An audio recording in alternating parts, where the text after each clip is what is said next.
I am back. It's A's Baseball, past, present, and future. I'm Ralph Tycho with the Comfortably Zoned Radio Network, and this is a very, very important episode. I am proud to introduce the new co-host of A's Baseball, past, present, and future, Nancy Finley. How are Hello. you, Nancy? I'm fine, thank you. Thank you for having me. It's our pleasure. As a network, my pleasure as an individual. We've gotten to know each other on the phone over the past few days, and you are the perfect person to replace Patrick Tracy, who has gone on the permanent DL. His back just precludes him from doing a show like this. He's in an awful lot of pain, and he's got a chronic back condition that may or may not get better. And he's a host emeritus on this show for as long as we keep it. And anytime you want to call in, Patrick, and say hi, you know you're certainly welcome. Well, I wish Patrick all the best. Yeah. If he comes back, there'll be the three of us. And okay. That'll be a delight.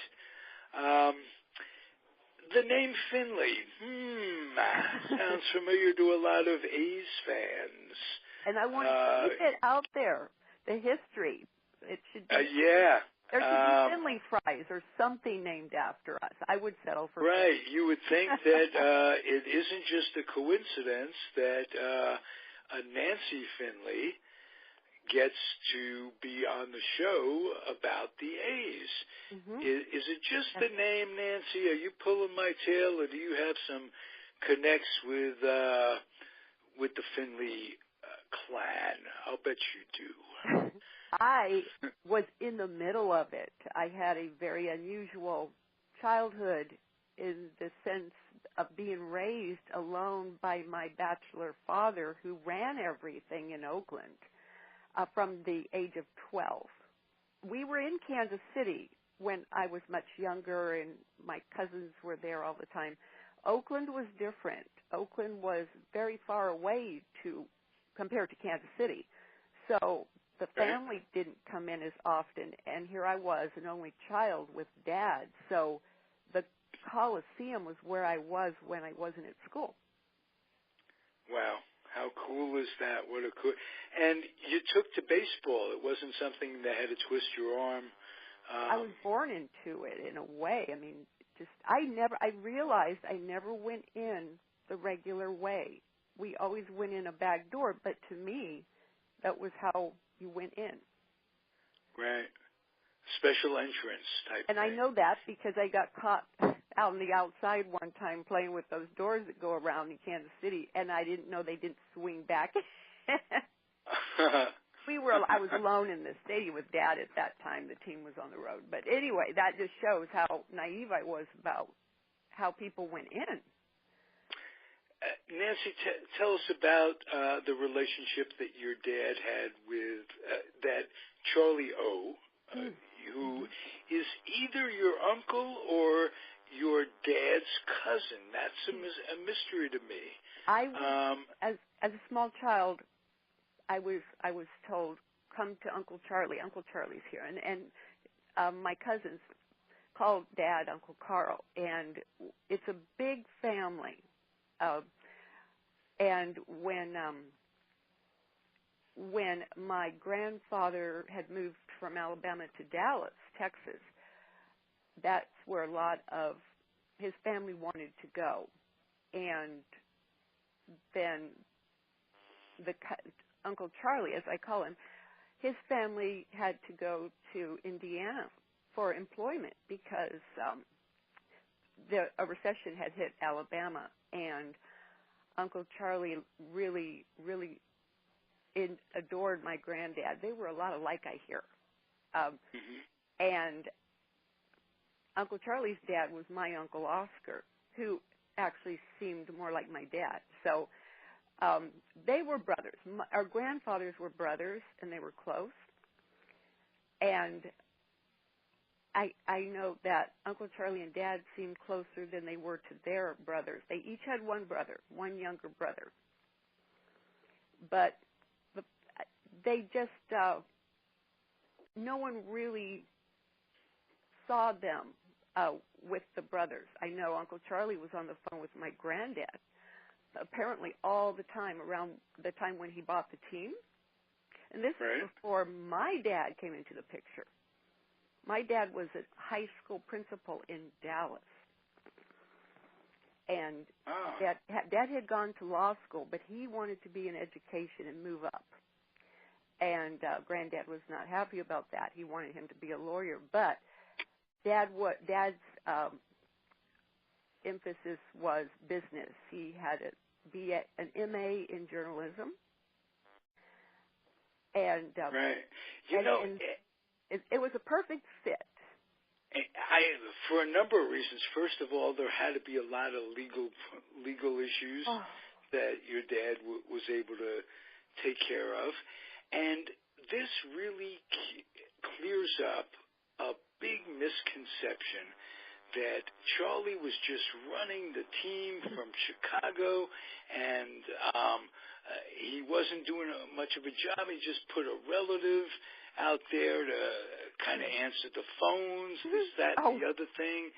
And where did that get started? Because from what we've talked about with your dad is so incredibly capable, was, rest his soul,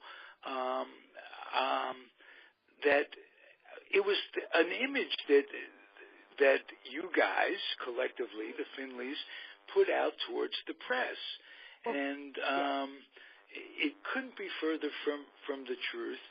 The team was in good hands. It wasn't run by Hammer. The MC Hammer was the ball boy, and they said that he was reporting everything back to Chicago and all that. Far from it.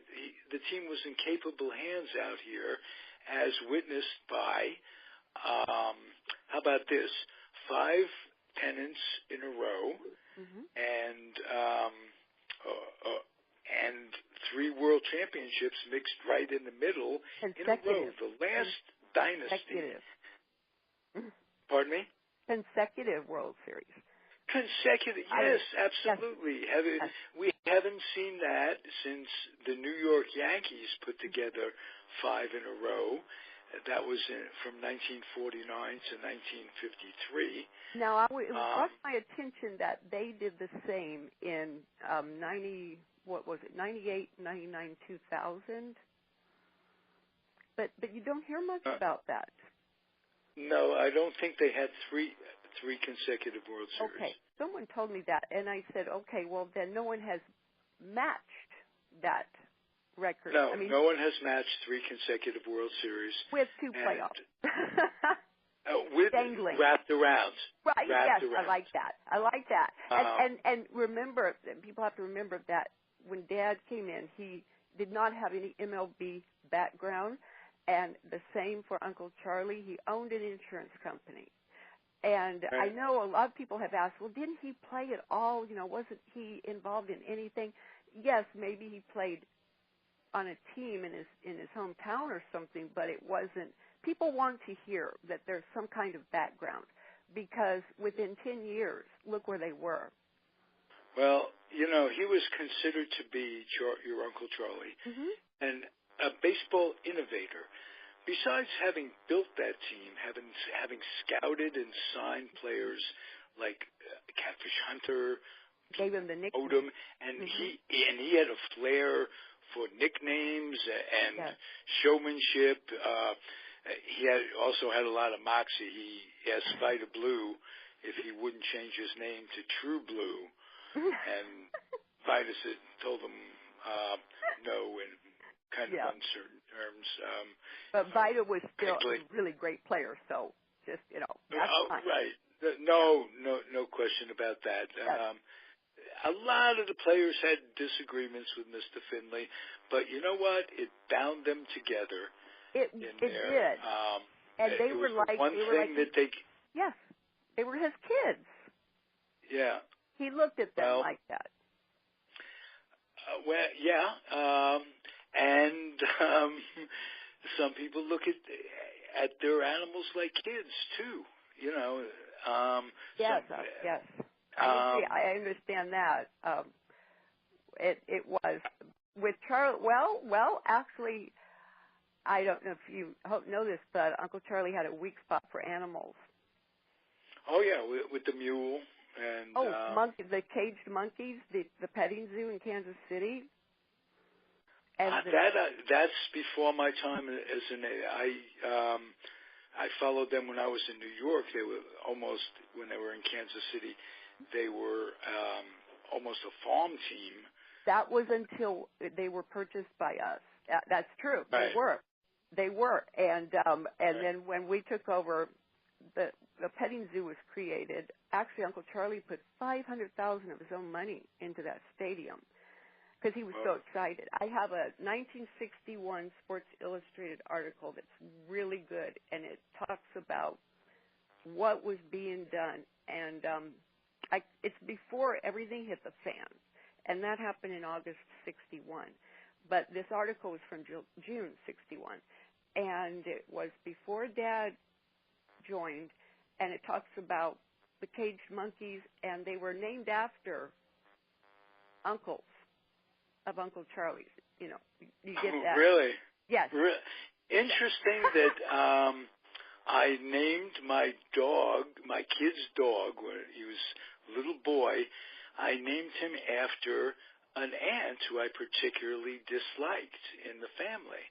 Oh, and my. Just to be a smartass, yes. One of my father's aunts. And my kid thought that Aunt Sonia was Soda. So really? He called the dog Soda and had to rename the dog Soda. But well, I know Morgan. My husband Morgan if he has trouble in law, if he goes up against other parties, and if he has trouble with them, he might name something like a mole he's going after in his garden. He might name it after that person. But that's okay. Well, I'm glad other people take their frustrations and out the way I do. That's it. Well, let me tell you something that tell the audience something that they may not know.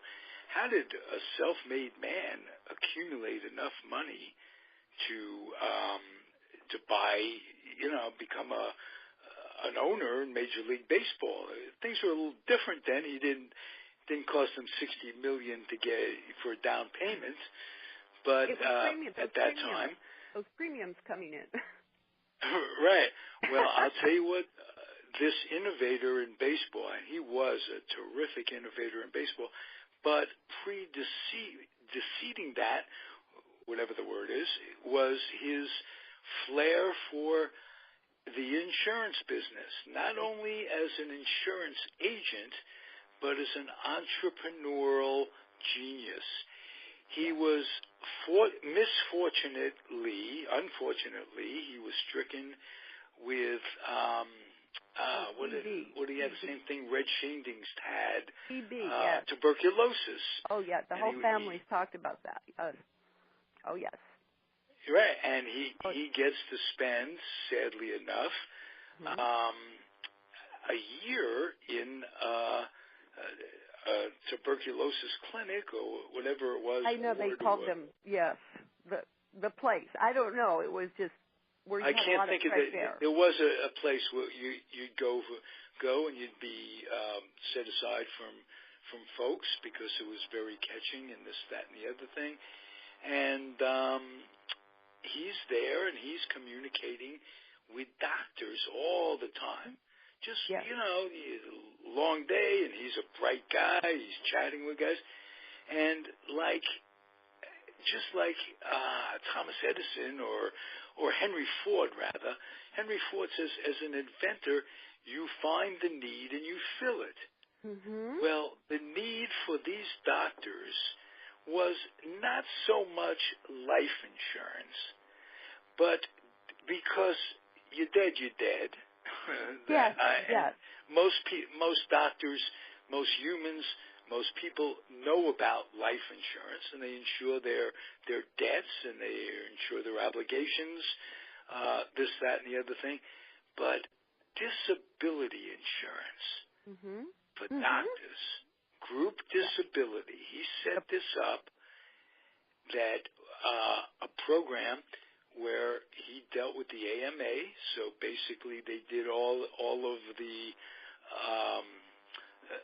clerical part. They led all the doctors to him. He had a captive audience, and it made sense. You know You're what, a doctor, doctor? you're making X number of dollars. You can't. You lose a hand. You're a surgeon. You lose your eyesight. You're disabled. How are you going to replace your income? Do you know what doctor in Chicago helped his career? His poor health did help his career, exactly. Well, after that, when he started going to other doctors, to sell them on his insurance, Nancy Reagan, Mrs. Reagan, her stepdad was a surgeon in Chicago, last name Davis, and he really, really liked Charlie's personality, and he actually helped refer him and had other doctors purchase insurance that way. Whoa. That's so when they asked Nancy, she didn't just say no to that? Oh, you mean Dr. Davis? Or this no. This is before Nancy Reagan, right? Did you say Nancy Reagan? It was when she was Nancy Davis, before she met Ronald Reagan. Right. Yeah, she was from Queens. I didn't realize that she spent time in the Midwest. It was her stepfather. Her mother had remarried a surgeon in Chicago, and she took his last name.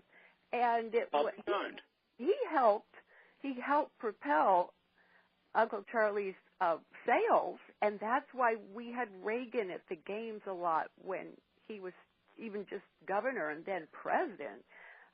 Did he know he was attending? Did he have any idea of where he was at the time? Oh, yes. He always had Dad. The two of them would arrange for him to be at a game. Okay, yeah, and give him a bib and stuff like that. And, he threw the first pitch out in '68. Ronald Reagan. Okay. Mhm. Well, I didn't know that, and I got off course there, but I had to interject. We did. Yes. I'm just wondering his state of mind at the ball game, because he was started out his illustrious career, and I put that in quotes, as an announcer. He'd do ticket tapes and what have you. He recreate baseball games for a radio station. And when the team went out of town, they'd send him results, ball one, and Carl Hubbell throws ball one, that kind of thing. He did that for the Chicago Cubs. I wonder if he ever stood in as an announcer for an inning just for fun. I mean, before. I think he was on with Howard or at one time or another, yeah, would sit in. I don't know if it was a formal inning of announcing, because at that time there was some sort of a cognizant thing that he had going on where I don't think names and events, but by the time, he got to the age where he was getting into politics, I think he didn't. I think he was kind of like almost a puppet, but a tremendously influential guy on the future of the Oakland A's. Who knew? I know. Who knew? Right? Exactly. I remember. And least of all him, he knew very little. We all had that in common, huh? Hey, what can I tell you? It's knowing that it just seems to be sometimes the less you know, the better. You know how it is. That. You don't have much to think through. People, you don't have. People don't say. You don't think, well, I can't do that because it just isn't done. Exactly. That was exactly. Hey, listen. You know what I'm going to do? I'm going to introduce now an interview that you did with a gentleman who has added so much to my network. Ian Kahanowitz is just terrific, and he has a show called Genesis, and he recorded an interview with you a while back, is how you and I really got together on doing this. I was so impressed. About a book that you recently wrote. Yes. And why don't you set it up? What's the name of your book? What was the main motivation for your writing it? And how's it doing? Okay, first of all, the name of my book is Finley Ball. It's 2 words, Finley Ball. Right. And I wrote it because I wanted to keep our success. I mean, I don't even think that says it all. I can't even think of a word when you have 3 World Series in a row. I wanted to keep us out in the baseball world and with all the fans who might forget what we did. And let them know, because it was done in it was so unusual to build a team like that in that amount of time, not knowing the profession when you go in. And I just wanted to make sure millennials and whatever is coming next and people know who we are. I know a lot of people still know the name, but I want to make sure it stays out there. And I was saddened when I noticed that I don't see anything in the Bay Area named for us or our players. No, maybe a theme park, like a couple of statues of certain players or something like that. So I wanted downtown. So, yeah, I mean, it could be anywhere in the East Bay. Claudel Washington Boulevard. Oh, you know what? I remember thinking, where is he when they had the 74 reunion? And because to me, I start thinking of names that I don't see, and I just want people to know, and I don't want it buried at all. And I have the replica street, Charlie Finley Street, that was given to us after he passed, and they said they were going to put it in Mesa, Arizona. I mean, my gosh, I live in Dublin. Wouldn't it be great here? Yeah, that would be nice. That's the East Bay. And as a matter of fact, the A's at one time or another, more than one time or another, were rumored to move out to Contra Costa, the East Bay, Pleasanton. What county are you in? I'm in Alameda County. Alameda, okay. Oh, yeah, they were looking at various places here, but no matter what, it's still Alameda County and CC County. And I remember when we sold tickets to people, one lady was in Copperopolis. Am I saying that right? In the Gulf? I don't know what. I don't know what's people, right or wrong about that.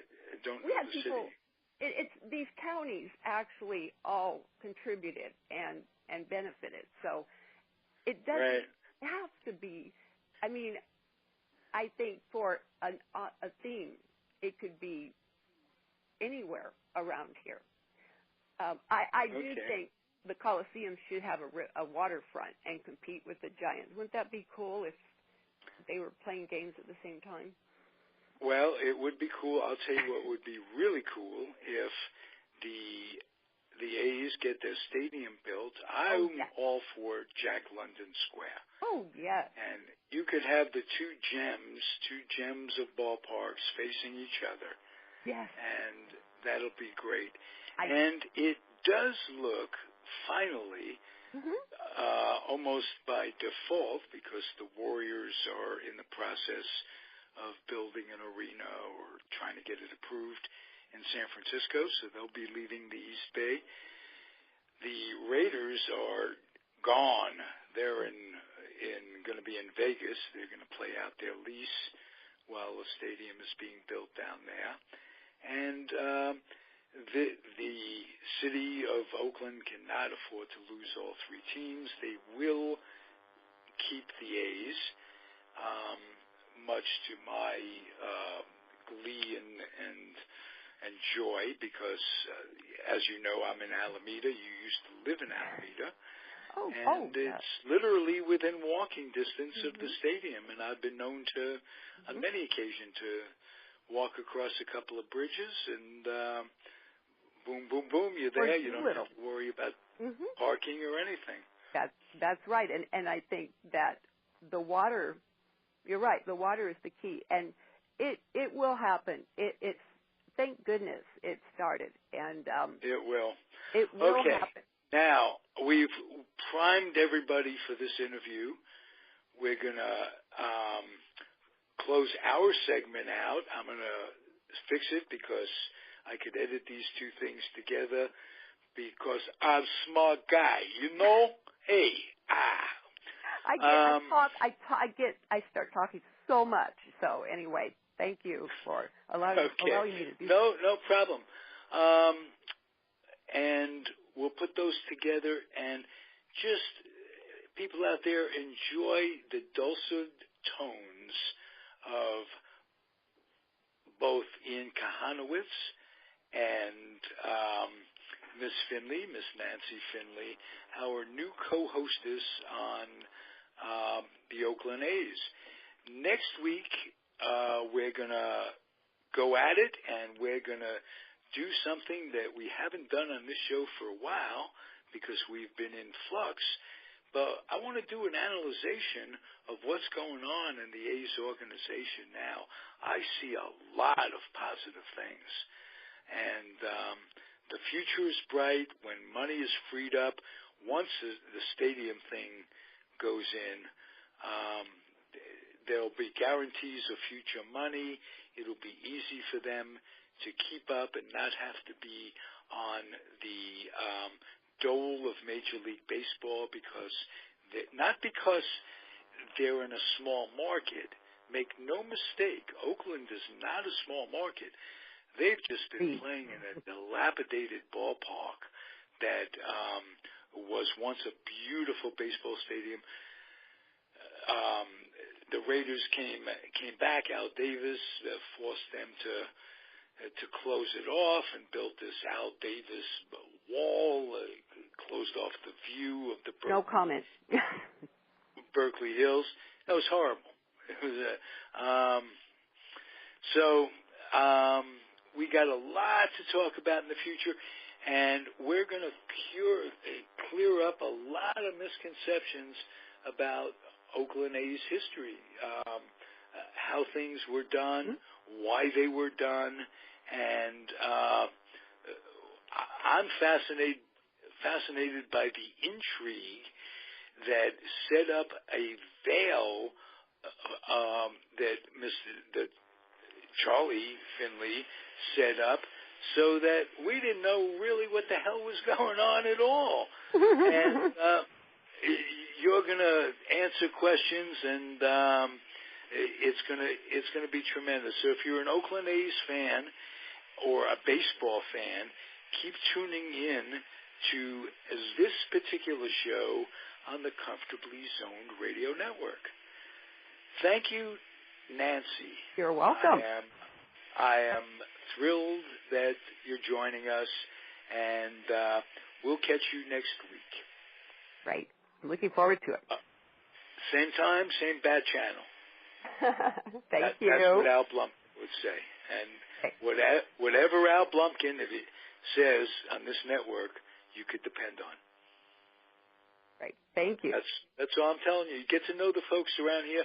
Guests on different shows have different hosts as a guest on your show, and we talk ball, and it's an awful lot of fun. We keep it fun, and I like fun, and it should be fun.